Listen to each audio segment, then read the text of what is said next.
The third accusation against New York Governor Andrew Cuomo comes with a picture published in today's New York Times.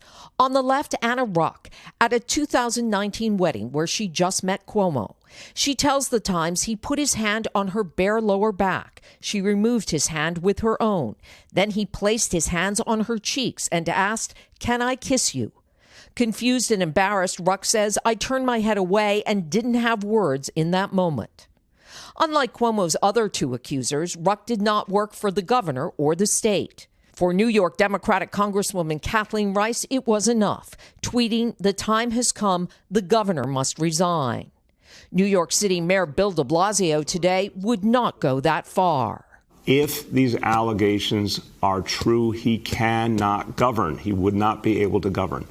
It's as simple as that. Cuomo stayed out of sight in Albany, aides pointing to his earlier apology that said, "I never inappropriately touched anybody and I never propositioned anybody." That didn't stop Julia Salazar and 5 other state senators from calling for Cuomo's impeachment.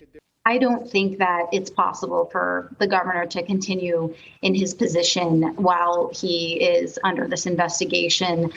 These protesters want Cuomo out, but the head of the state Democratic Party says an independent investigator is best for everyone, including the governor's accusers. Thanks for watching our YouTube channel. Follow today's top stories and breaking news by downloading the NBC News app.